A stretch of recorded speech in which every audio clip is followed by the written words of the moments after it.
Hi guys, അങ്ങനെ ചെന്നൈ ഒരു കളി ജയിച്ചിരിക്കുന്നു. എന്തുവാ സൂപ്പർ മാച്ചായിരുന്നു. നമുക്ക് അറിയാം സഞ്ജു തിരിച്ച് ഫോമിൽ വന്നു. ചെന്നൈ ജയിച്ചത് സഞ്ജു മൂലം എന്ന് പറയുമ്പോൾ തന്നെ നമുക്ക് മലയാളികൾക്കുള്ള ഒരു അഭിമാനം പറയേണ്ടതില്ലല്ലോ. അപ്പം സഞ്ജു 56 ബോളെ 115 എടുത്തു. ഒരു വെൽ പ്ലാൻഡ് മാനേർഡ് കളി എന്ന് വേണേൽ പറയാം. പക്ഷേ എനിക്ക് തോന്നിയത് ഒരു ടോട്ടൽ സ്കോർ 215 സംതിങ് എടുത്തു. പക്ഷെ അതിനകത്തൊരു ഗെയ്ക്വാദ് എന്താണ് കാണിച്ചത്? ആക്ച്വലി 15 റൺസ് 17 ബോളിൽ. അതിലൊരു 17 ബോളിൽ നോർമൽ ഒരു ബാറ്റ്സ്മാൻ എങ്ങനെയായാലും ഒരു 17 ബോളിൽ ഒരു 30 അത് പോരാ, മിനിമം ഒരു 25 റൺസെങ്കിലും എടുക്കും.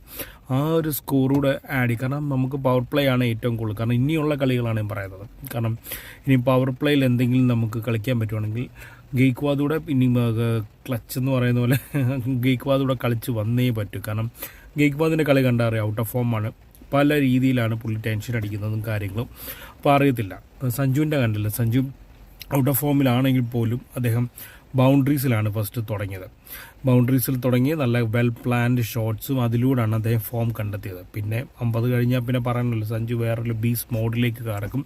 അത് സൂപ്പർ മാച്ച് തന്നെയായിരുന്നു, ഒന്നും പറയേണ്ടതില്ലല്ലോ. അതുപോലെ തന്നെ ഇന്ത്യയുടെ തേർഡ് ആയുഷ് മാത്രമേ വന്നു. നല്ലതായിട്ട് കളിച്ചു. സഞ്ജുവിൻ്റെ ഒത്തിരി ഉപദേശങ്ങളും കാര്യങ്ങളും അതിനകത്തുണ്ടോണ്ട് തന്നെ ആയുഷ് മാത്രം നല്ല സൂപ്പർവായിട്ട് കളിച്ചു. പക്ഷേ ചെന്നൈക്ക് ഇതൊക്കെ മതിയാവുമോ? കാരണം ഇപ്പോഴും പോരായ്മകൾ ഒത്തിരി ഇല്ലേ? ഫസ്റ്റ് ഓഫ് ഓൾ ബാറ്റിംഗ് ഞാൻ പറഞ്ഞ പോലെ ഗെയ്ക്വാദ്. പിന്നെ ഇപ്പോൾ ഗെയ്ക്വാദിന് വരെ എൻ്റെ ഒരു അഭിപ്രായം ആയുഷ് മാത്രമേ ഓപ്പണിംഗ് കയറുക, സഞ്ജു സാംസൺ. കാരണം വൺസ് സ്കോർ ഇല്ലാണ്ടായാൽ സഞ്ജുവിനും അടിക്കാൻ പറ്റാതായി കഴിഞ്ഞാൽ അവിടെ ഒരു ടെൻഷൻ വരും. പിന്നെ വിക്കറ്റ് വൺസ് സഞ്ജുവും പോയി കഴിഞ്ഞാൽ ഗെയ്ക്വാദും പോവും. പിന്നെ ആടപടലും എല്ലാം കൂടെ പോകുന്നതാണ് നമുക്ക് കാണാൻ പറ്റുക. അപ്പോൾ അതിലും നല്ലത് ആയുഷ് മാത്രമേ വന്ന് നല്ലൊരു ബാക്കപ്പ് കൊടുത്ത് സഞ്ജുവിൻ്റെ കൂടെ നിന്ന് കളിക്കുകയാണെങ്കിൽ ഏറ്റവും നല്ലൊരു കാര്യമായിരിക്കും. പിന്നെ ബ്രെവിസ് ഉണ്ട്, പിന്നെ ശിവൻ ദൂബെ ഉണ്ട്, കാർത്തിക് ശർമ്മയുണ്ട്. ഇവരെല്ലാം അടിപൊളി പ്ലെയേഴ്സാണ്. ഇവർക്കൊക്കെ ബാക്കപ്പ് ചെയ്തിട്ട് നമുക്കൊരു 220, 225. ഞാൻ എന്തുകൊണ്ട് 220, 225 എന്ന് പറയാൻ കാരണം CSKയുടെ ബോളിംഗ് ലൈനപ്പ്. ഓക്കെ, ഓവർട്ടൺ ഇന്നൊരു കളിയിൽ നല്ലതായിട്ട് ബോൾ ചെയ്തു. 18 റൺസ് വിട്ടുകൊടുത്ത് 4 വിക്കറ്റ് എടുത്തു. സൂപ്പറായിരുന്നു. അദ്ദേഹത്തിന് എന്തോ പിച്ചിൽ കുത്തിച്ചെറിയുക എന്ന് പറയത്തില്ല, പിച്ചിൽ നിന്നാണ് അദ്ദേഹത്തിന് മുഴുവൻ കിട്ടും. സ്ലോ ബോൾസും സൂപ്പറായിരുന്നു.